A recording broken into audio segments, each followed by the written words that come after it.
Hello, Sypek. This is Dr. Fazone. Today we're going to talk about pleasure reading, and that's reading that you do for fun because you like the particular book. Now, there's a lot of ways you can find out about a book. Your friends can recommend it to you. You might see your friends reading it. You might hear about it. Parents can tell you about it. I like one of my favorite authors is John Grisham. The book we're going to talk to you about today is one of his teenage novels. John Grisham, and it's Theodore Boone, The Scandal. I'm reading actually John Grisham, The Guardians. John Grisham has written a lot of books, and I can tell you that John Grisham's the author of 33 novels, one work of nonfiction, a collection of stories, and 7 novels for young readers. That's what we're going to be talking about today, his novels for young readers. And what I'm going to do today is I'm going to read aloud to you as you can follow along with the book. Now, you can get these books anyway. If you find a book that you like, and this might be one of them, as you've read a little bit of it, then you can send for the book. You can either go to Barnes & Noble, you can go to Amazon, you can go to the library. I think everybody has a library card, or maybe someone has a copy of it. So I'm going to go to the first chapter, and then we're going to read a little bit along and see if you like the book, and then we'll talk to you a little bit more about some things that are coming up. Hope you're staying up with your studies, and you're having fun with those project-based learning activities. But again, pleasure reading is something you can do at any time. It's more for fun, and I'm going to read to you as you can follow along in just a moment. Chapter 1. Theodore Boone woke up in a foul mood. In fact, he'd gone to bed in a foul mood, and things had not improved during the night. As a few rays of morning sunlight hit his room, he stared at the ceiling and tried to think of ways to avoid this entire week. Generally, he enjoyed school, his friends, the teachers, most of his classes, debating, but there were times when he just wanted to stay in bed. This was one of those times, the worst week of the year. Beginning tomorrow, Tuesday, and running through Friday, he and every other 8th grader would be stuck at their desk taking a series of dreadful tests. Judge knew something was wrong, and at some point, he had left his spot beside Theo's bed and assumed his spot on the top of the covers.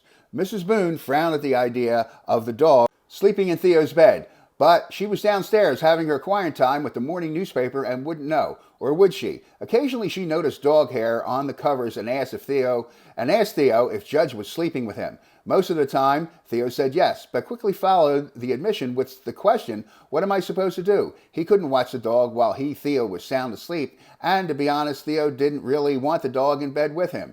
Judge had the irritating habit of stretching himself out smack in the middle of things and expecting Theo to retreat to the edges, where he often came within inches of crashing on the floor and waking up with a sore head. No, Theo preferred that Judge sleep on his little doggy bed down below. The truth was, Judge did whatever he wanted to do, and not only in Theo's room, but in every room in the house. On days like today, Theo envied his dog. What a life. No school, no homework, no tests, no pressure. He ate whenever he wanted, napped most of the day at the office, and seemed unconcerned about most things. The Boones took care of his needs, and he did anything he wanted. Reluctantly, Theo got out of bed, rubbed his dog's head, said good morning, but not with as much enthusiasm as usual, and went to the bathroom. Last week, the orthodontist had readjusted his braces, and his jaw still ached. He grinned at himself in the mirror, took stock of the mouthful of metal that he despised, and tried to find hope in the fact that he might get the braces off just in time to start the 9th grade. He stepped into the shower and thought about the 9th grade, high school. He wasn't ready for it. He was 13 and quite content at Strasburg Middle School, where he liked his teachers, most of them anyway, and was captain of the debate team. Almost an Eagle Scout, and well thought of himself as a leader. He certainly was the only kid in the school, the only kid he knew who dreamed of being either a big-time lawyer or a brilliant young judge. I hope you're thinking about reading that book, and I do want to show you someone dancing. None of us are going to be. We're going to try to have some interesting dances, and I did see some good dancers at the last dance we had. So at the prom, you're going to be able to dance by yourself. We'll turn the music on. Everybody's going to be dancing.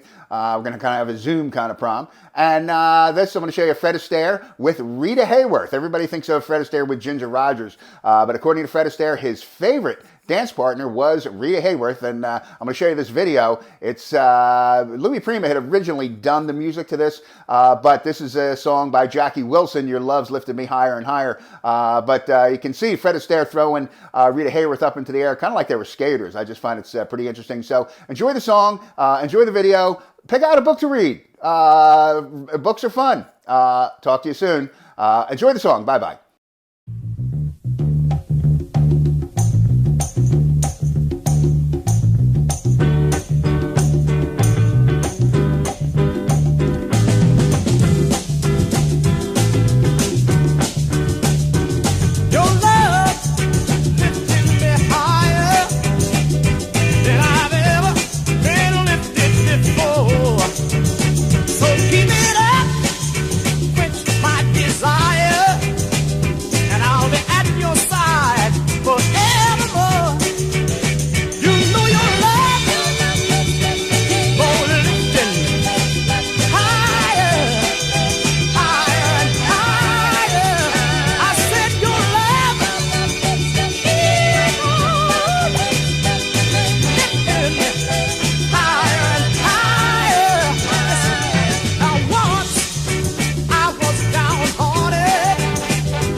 report.